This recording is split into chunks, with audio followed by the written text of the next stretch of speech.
Assalamualaikum warahmatullahi wabarakatuh. Waalaikumsalam warahmatullahi wabarakatuh. Al-Fatihah.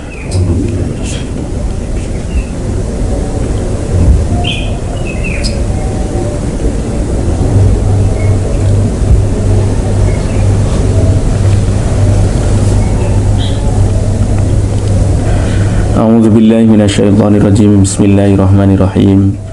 Alhamdulillahi rabbil alamin. Allahumma shalli ala sayyidina wa maulana Muhammadin wa ala alihi wa sahbihi wa sallim ajma'in. Amma ba'du. Ikhwah wa akhwati rahimakumullah. Puji syukur alhamdulillahi rabbil alamin. Pada pagi hari ini kita berjumpa lagi di pertemuan yang ke-162. Mudah-mudahan dengan rasa syukur yang kita panjatkan, semuanya senantiasa dianugerahi kesehatan yang baik, dianugerahi usia yang berkah, dianugerahi keluarga yang sakinah, dan segala usahanya diberkahi oleh Allah dengan segala kebaikan. Amin Allahumma amin. Salawat dan salam mudah-mudahan tetap tercurah dan terlimpahkan ke haribaan junjungan kita Nabi Muhammad SAW, yang kita kaji hadis-hadisnya di setiap Jumat pagi ini. Mudah-mudahan dengan pengkajian ini menjadi tanda mahabbah kita kepada Nabi, dan kita diizinkan berdekatan dengan beliau sebagai akhlaknya juga kita bisa terapkan dalam kehidupan kita, sehingga kita bisa mencapai kebahagiaan di dunia dan akhirat. Amin ya rabbal alamin. Terima kasih Ustaz Ari yang memfasilitasi ngaji kita, Pak Musin juga. Bismillahirrahmanirrahim. Kita lanjutkan. Sapa dulu yang sudah hadir. Ahlan wa sahlan Kak Asdi, Kak Yus, Bu Adel, Kak Uni, Ibu Ole, Ibu Hamidah. Ahlan wa sahlan bi hudurikum ajmain. Bismillahirrahmanirrahim. Walil Harits bin Abi Usamah, dan diriwayatkan dari Haris bin Usamah min hadits Ubadah bin Somitin, dari hadisnya Ubadah bin Somit, rafa'ahu, di mana hadisnya ini adalah hadis marfu. La yajuzul la'ibu fi thalathin. La yajuzu, tidak boleh. La yajuzu, tidak boleh. Al-la'ibu, bermain-main, bercanda, fi thalathin, dalam 3 hal. At-tolaku, yang pertama masalah talak, jangan bercanda. Jadi bahas talak jangan bercanda, main-main, apalagi ngomong sama istrinya atau suaminya terus ngomong-ngomong seperti hal-hal talak, jangan bermain-main ya. Yang kedua, wan nikahi, dan nikah. Masalah nikah, kadang-kadang orang-orang itu saya dengar bercanda kan. Saya itu kalau lihat teman-teman ngumpul di reuni atau di majelis atau mana, tak nikah nanti kamu atau bagaimana dan sebagainya, itu kadang bercandaannya berlebih. Jadi candaan yang berhubungan dengan nikah kepada lawan jenis meskipun bercandaan, itu akan memberikan asar, akan memberikan istilahnya, memberikan bekas ke dalam hati. Kita ini sudah tua, tidak mungkin maksiat Ustaz. Kapan orang itu masih ada nafasnya? Seseorang itu pasti akan ada syahwatnya. Kapan ada nafasnya, ada syahwatnya. Lah kapan ada syahwatnya? Kalau bercanda tentang masalah ya ngomong-ngomong masalah tentang nikah, ngomong-ngomong tentang masalah sifatnya menggoda wanita yang lain atau sebaliknya, itu jangan. Itu kapan dilakukan yang seperti itu, jadi itu akan memberikan efek ke dalam hati. Ringan-ringannya itu akan mengganggu perasaan hati seorang istri atau suami ketika dia pulang dari majelis, ketika dia pulang dari kampus, ketika dia pulang dari pertemuan tersebut. Itu akan mengganggu kesucian hatinya, itu akan mengganggu. Itu kalau dalam bercandaan. Nah itu kalau ya kita ini hidup kan makhluk sosial kan. Istilahnya sudah jarang kita ini hidup sendiri-sendiri di tengah gunung, terus kemudian makannya hanya ambil makanan dari kebun, itu kan sudah tidak begitu lagi. Jadi kalau kita punya kebun sendiri, tinggal di rumah hanya sekeluarga, ya aman. Tapi kan kenyataannya tidak. Kita kalau bekerja hari ini harus keluar dari rumah. Kalau tidak belajar ya mengajar. Kalau tidak begitu ketemu klien dan segala hal. Nah itu Masya Allah, kita ini kan sudah sering bertemu dengan orang, sehingga hal-hal yang seperti itu pasti akan ada candaan-candaan. Kadang-kadang kalau bapak di masjid aja kan candaannya begitu, ngomong-ngomong poligami, ngomong-ngomong apa. Sebenarnya kan itu ya awalnya hanya canda-candaan, nanti kebawa kan. Jadi kullama yu'tadu, segala sesuatu yang dibiasakan itu ya soro adatan, akan menjadi sebuah adat, kebiasaan. Biasa bercanda mulutnya, nanti lemes ini mulut. Orang yang biasa zikir nanti kan kalau dia kesandung, dia apa kan, astagfirullah atau bagaimana kan begitu. Kapan dia ngomongnya kan yang baik-baik. Tapi kalau ucapannya itu yang ke situ, yang istilahnya candaan-candaan sifatnya begitu, nanti ke bawah itu. Nah, jadi jangan bercanda dalam hal talak, masalah nikah. Terus yang ketiga itu wal itaqi itu adalah memerdekakan budak. Janji-janji memerdekakan budak. Nanti kalau kamu apalagi namanya sudah bekerja dengan saya, ini kalau kita bicara bisnis ya. Kalau kamu mau bekerja dengan saya setelah 10 tahun nanti pemerdekaannya saya bikinkan perusahaan baru, saya kasih bisnis baru. Nah itu jangan seperti itu. Ya pokoknya kamu bekerja gajimu sekian gitu saja. Kadang-kadang kita ini suka memberikan janji-janji, nah ternyata kita ini dilupa. Nah hal-hal yang seperti ini tidak boleh. Jadi itu bisa menimbulkan hal-hal yang tidak betul, hal-hal yang merusak hati dan bisa merusak hubungan ya. Jadi seperti itu. Faman maka barang siapa qolahunna mengucapkan 3 hal itu, at-tolak, an-nikah, al-itaq, faqad wajabna, maka sungguh itu menjadi kewajiban atas mereka. Nah ini ancamannya seperti itu. Nanti akan jadi betul-betul itu talak yang kau ucapkan, nikah yang kau ucapkan, betul-betul laki-laki lemes ya sudah, kamu harus nikahi betul-betul itu. Nah, kalau seumpama ada perempuan yang dia janjikan begitu. Nah, wal itak, dan juga begitu dalam pemerdekaan. Kalau sudah janji kepada budaknya ya nanti kalau merdeka ya harus dimerdekakan betul. Kalau tidak begitu ya pokoknya kalau sama karyawan janji ya janji ditunaikan. Fakot wajib, nah maka sungguh itu menjadi wajib sekali untuk mereka untuk ditunaikan. Bismillahirrahmanirrahim. Wa sanaduhu dhaifun, meskipun ada sanadnya yang dhaif tetapi ada riwayat-riwayat yang lain yang menguatkan hadis ini, sehingga di depan dikatakan min hadis yang Ubadah bin Samit rafa'ahu, di mana hadisnya hadis marfu, diangkat oleh riwayat yang lain. Bismillahirrahmanirrahim. Ya intinya itu semakin sepuh, semakin dewasa gitu loh ya, ngomongnya semakin dijaga. Orang itu kan kalau semakin usianya sudah 40 ke atas atau 30 ke atas itu kan qalla kalamuhu wa katsura amaluh gitu loh. Semakin sedikit ngomongnya tapi amalnya yang banyak. Jangan banyak ngomongnya baru apalagi namanya gerakannya tidak ada. Itu sudah, itulah biar dipakai juru kampanye itu saja. Janjinya banyak, tidak ada yang terrealisasi itu ya. Dan seperti itu. Nah ini kalau kita ini bahasanya Rasulullah itu disindir. Semakin 30 ke atas, 40 ke atas itu semakin dewasa, akalnya matang, lisannya matang, jiwanya matang. Apalagi kalau sudah semakin dewasa kan gitu. Biar tidak gadok hidup ini. Hidup ini kan gampang gadok tuh kita ini. Tahu gadok itu kan mentok. Urusan sedikit-sedikit mentok, begini tidak bisa, begitu tidak bisa. Sebenarnya mentoknya hidup itu kan bukan karena Gusti Allah tidak memberi pertolongan.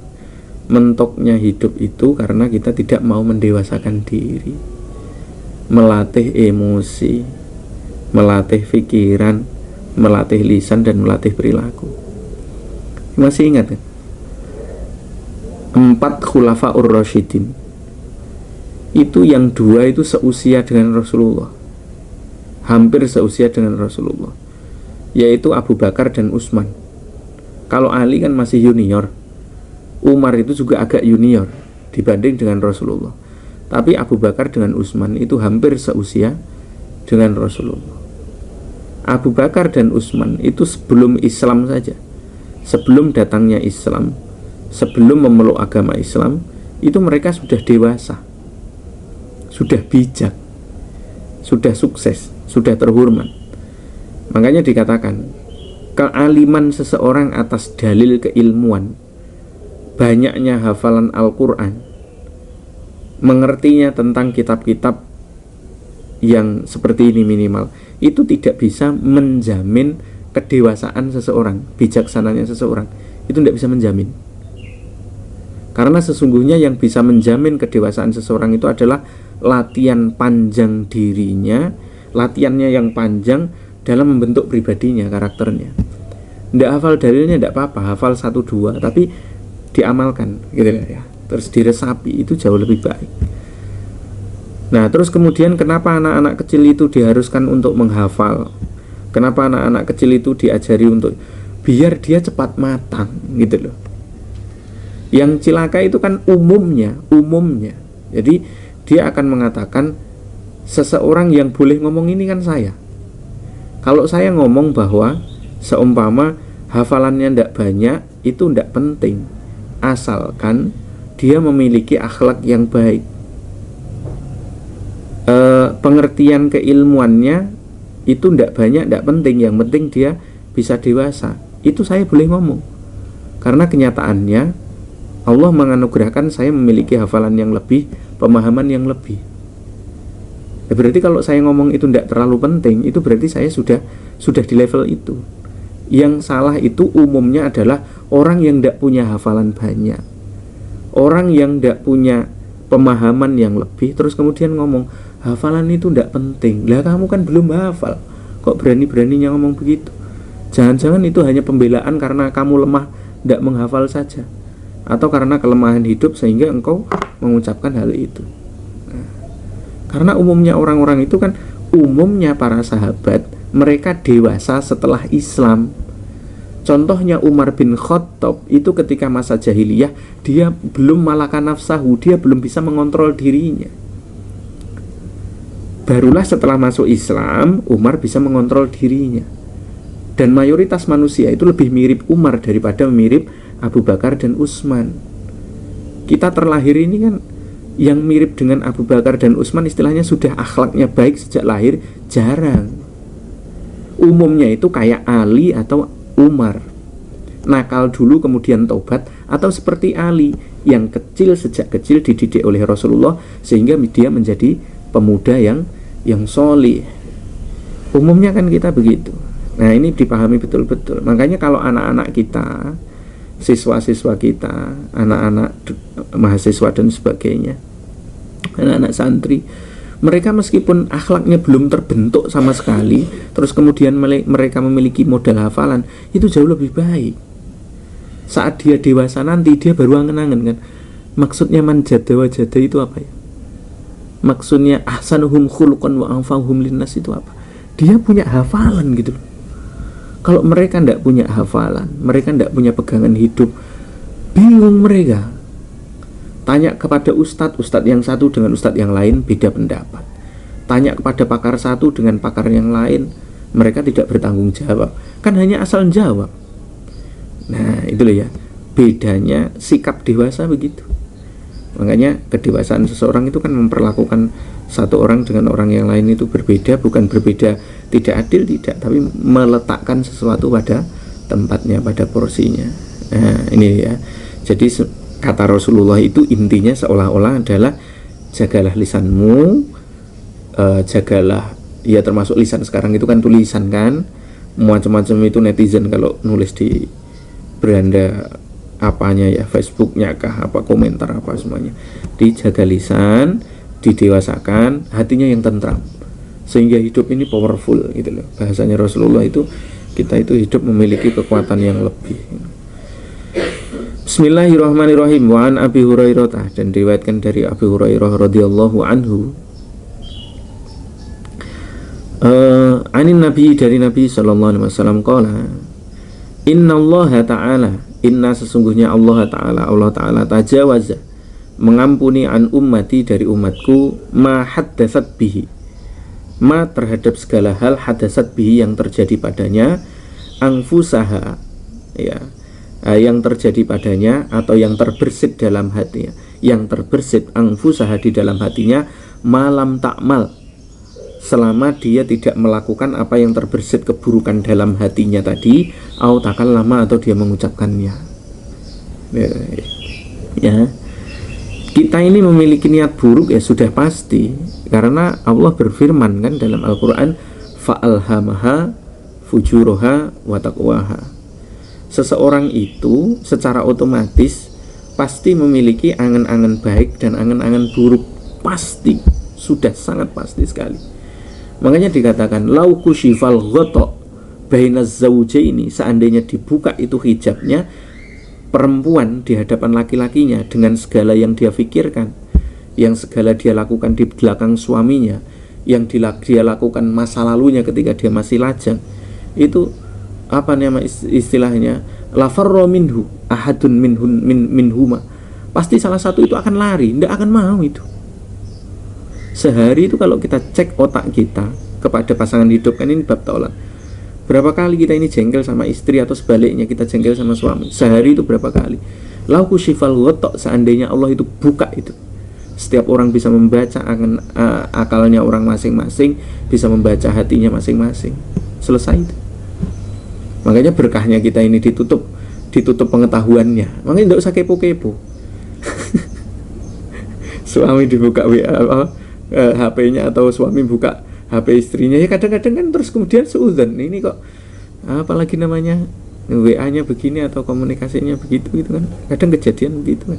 Seuzonnya duluan, tidak ditabayan dulu siapa ini atau bagaimana. Ya karena kembali lagi kita hidupnya sosial. Satu departemen, satu tempat kerja kita itu ada laki-laki dan perempuan. Satu majelis kita itu, satu organisasi kita, satu lembaga kita itu ada laki-laki perempuan. Nah, fitrahnya laki-laki dan perempuan selama ada nafasnya, ada syahwatnya, berapapun usianya.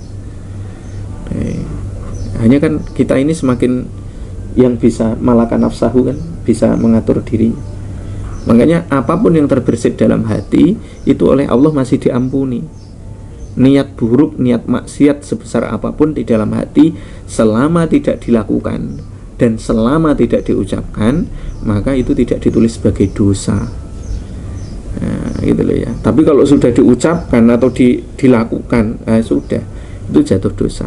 Muttafaqun alaih, hadis ini sahih, disepakati kesahihannya oleh Imam Bukhari dan Imam Muslim. Bismillahirrahmanirrahim. Wa ani ibni Abbasin, dan diriwayatkan dari Ibnu Abbas radhiyallahu anhuma, anin Nabi, dari Nabi sallallahu alaihi wasallam, qala innallaha ta'ala wada'a an ummatil khata'a wan nisyana wa mastukrihu alaihi. Innallaha, sesungguhnya Allah Ta'ala maha luhur Allah, wada'a, menaruh, an ummati, pada setiap umatku, umatnya Rasulullah, al khata'a, setiap manusia itu pasti pernah salah, wan nisyana, dan memiliki sifat lupa, wa mastukrihu alaihi, dan dia pasti pernah terpaksa, wama, dan segala hal, ustukrihu, yang dimana mereka itu pernah terpaksa alaihi, atas melakukan hal tersebut. Nah, ini bisa dipahami ya, setiap manusia itu pasti punya salah. Makanya bahasanya Al-Quran ini pentingnya kita punya hafalan ya, meskipun kalau tidak punya hafalan ya jadinya kita paham. Wal kadhiminal ghaidha wal afina 'anil nas, ayat menahan emosi itu harus cepat langsung dibarengi dengan kalimat berikutnya, wal afina 'anil nas. Seseorang itu tidak kuat menahan emosi lama-lama. Kapan ditahan emosi itu jadi dongkol dalam hati. Kapan menjadi dongkol di dalam hati itu jadi penyakit. Kapan ada orang bikin jengkel, cepat lepaskan. Artinya sudah emosinya tertahan dalam diri, terus kemudian Allah lepaskanlah perasaan emosi saya kepadanya, karena kebaikannya juga banyak gitu. Makanya kesannya itu kalau orang-orang alim, mohon maaf, itu kayak cuek. Sebenarnya bukan cuek. Dia menjaga hatinya agar tetap bersih, tidak ada intikom, tidak ada balas dendam, tidak memiliki perasaan kecewa terlalu panjang, dan tidak memiliki apa istilahnya, ya pokoknya kekecewaan lah istilahnya. Kita ini tidak punya kekecewaan lebih lah, agar tetap bersih hati itu, otak juga tetap jernih, ngomong-ngomong terus kemudian ngobrol-ngobrol itu juga dalam kondisi yang normal. Kapan tidak normal, bahaya itu. Apalagi kita ini kan di atas, umpama kita sebagai kepala perusahaan, kita sebagai kepala sekolah, kita sebagai wali kelas lah minimal, atau minimal kepala keluarga saja, itu perlu kan kedewasaan. Seseorang itu pasti pernah salah. Nah kalau lihat orang salah, ya kita cepet, ya marah manusiawi kan, tapi marahnya ditahan, setelah tahan langsung hempaskan. Cara menghempaskannya bagaimana? Mengucapkan kalimat Allah sekuat-kuatnya di dalam hati. Makanya kalau orang marah itu cepat istighfar, ditepuk-tepuk dadanya, astagfirullahaladzim. Itu kalau kita baca tafsirnya, yang penting itu kalimat Allah cepat dimasukkan dalam hati. Allah, Allah, Allah gitu. Hatinya longgar. Rabi'a qulubina, ketika disebut Allah itu kan wajilat qulubuhum, hatinya menjadi tebal, hatinya menjadi longgar. Nah saat longgar kita sudah lupa. Tidak ada guru dendam kepada murid atau sebaliknya. Tidak ada suami dendam kepada istri atau sebaliknya. Tidak ada namanya ustadz dendam sama santrinya. Itu tidak ada. Nah, jelek-jeleknya setan itu kan memang kan yufarriqu bainal mar'i wa zawji kan. Kerjaannya itu memisahkan, mencerai-beraikan antara satu dengan yang lain. Ya, bagaimana caranya? Ya, setan tepuk tangan kalau kita bisa begitu. Nah, jadi yang pertama masalah khotok, yang kedua nisyan.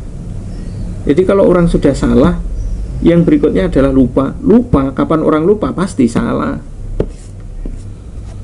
Lupa dengan janji, lupa dengan tanggung jawab atau bagaimana, dia lupa. Wa mastakrihu alaih, dan orang-orang itu yang pernah terpaksa atas melakukan hal tersebut. Nah itu biasanya kita ini juga pernah terpaksa, terdesak. Nah, jadi kita ini semuanya pernah terdesak. Jadi tidak ada di antara kita itu tidak terdesak. Sehingga kapan orang itu dalam posisi tiga ini, satu salah, yang kedua lupa, yang ketiga terpaksa, kalau segera diistighfari itu tidak jatuh dosa. Ini yang menjadikan dalil bahwa kadang-kadang orang itu emosional. Semakin orang itu tinggi derajatnya, semakin orang itu tinggi apa namanya, kan orang itu kan merasa powerful itu kalau empat kan, kaya, pinter, ganteng, cantik, gagah, terakhir punya jabatan. Ini kalau empat ini ada pada diri orang, besar itu kepalanya, otomatis itu. Nah, kapan kalau orang itu punya empat ini atau salah satunya atau duanya, dia memiliki kelebihan ini, kesenggol sedikit dia gampang emosi. Nah, itulah. Nah, kadang-kadang kita jadi kepala keluarga itu ngomong juga terlalu kelepasan gitu. Nah, kapan kelepasan? Itu berarti terpaksa, itu berarti salah, itu berarti masih dalam kondisi lalai, itu talaknya tidak jatuh menurut ulama yang meringankan memaknai tafsir hadis tersebut. Jadi hadis ini menandakan seseorang yang terpaksa kemudian dengan desakan dari orang tuanya, ceraikan dia, itu istrimu atau suamimu itu ndak mapan-mapan, atau istrimu itu ndak tahu caranya menjadi mantu yang baik, ceraikan dia. Kemudian dia dipaksa oleh orang tuanya bilang, ya sudah saya ceraikan mak. Nah itu ndak jatuh cerai karena ustukrihu, dia terpaksa. Atau dalam kondisi emosi yang meletup-letup, tapi ya jangan terus-menerus. Kesalahan seorang suami atau istri yang kesalahannya itu fatal sekali, terus kemudian kita meletup, saya ceraikan kamu, terus kemudian ada nadam, ada istilahnya penyesalan di kemudian hari. Nah itu menurut ulama juga belum jatuh. Yang jadi masalah itu kalau berulang-ulang, itu namanya kekonyolan. Seseorang itu harus dari waktu ke waktu itu harus dewasa, jangan sampai kelepasan. Ya, jadi seperti itu tadi, Allah itu memberikan kepada orang, pasti memberikan kepada setiap orang itu satu pernah salah, pernah lupa, dan pernah terpaksa. Kalau dalam hadis yang lainnya, al insan makhlul khata' wan nisyan, tempat salah dan lupa. Kalau ini ada satu lagi, terpaksa. Tidak ada orang itu tidak terpaksa. Kalau suruh lahir, disuruh milih, kamu bangga tidak lahir dari rahimnya bapak dan ibumu? Secara manusiawi itu, kalau dalam penelitian, anak-anak itu akan kecewa dilahirkan dari keluarga yang dia lahirkan sekarang. Jarang sekali anak itu merasa bersyukur sekali dia bisa menerima terlahir dari arah ayah ibunya yang sekarang. Pasti dia akan berandai-andai, seandainya aku dilahirkan dari keluarga ulama, seandainya saya dilahirkan dari keluarga pejabat, seandainya saya dilahirkan dari keluarga yang sederhana. Bahkan kan kadang-kadang begitu, seandainya saya terlahir dari keluarga, itu kan seperti itu. Jadi seseorang itu memang oleh Allah ditakdirkan ustukrihu, pernah dia terpaksa. Kadang-kadang kondisi, seandainya ini keluarga saya lebih nurut-nurut, kayaknya lebih baik, seandainya, itu kan ada. Itu namanya ustukrihu, di mana kehendak kita itu tidak selaras dengan takdir yang terjadi. Makanya adalah haula wala quwata illa billah. Baik, ikhwah wa akhwati rahimakumullah, yang belum saya sapa tadi, Dr. Ira. Itulah tadi kajian kita di pagi hari ini. Ada 3 hadis yang kita baca. Yang pertama, tidak boleh bercanda dalam masalah talak, nikah, dan memerdekakan budak. Janji-janji palsu kepada budak, ya mungkin kalau kita sederhanakan kepada karyawan atau bawahan, ya. Makanya jangan suka berjanji. Yang kedua itu adalah Allah mengampuni segala sesuatu yang terbersit dalam hati, seburuk apapun itu, selama tidak diucapkan dan tidak dilakukan. Dan yang ketiga, Allah memang mentakdirkan, kata Rasulullah. Jadi Allah memang mentakdirkan bahwa manusia itu akan diuji dengan pasti dia pernah salah, pernah lupa, dan pernah terpaksa. Nah, yang penting kita belajar untuk mendewasa, bijaksana, dan mudah-mudahan kajian pada pagi hari ini bisa memberikan tambahan keilmuan serta ketakwaan kita kepada Allah Subhanahu wa ta'ala. Amin ya rabbal alamin. Al-Fatihah.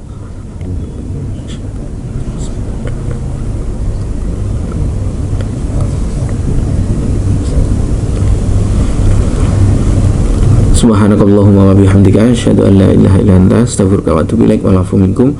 Assalamualaikum warahmatullahi wabarakatuh.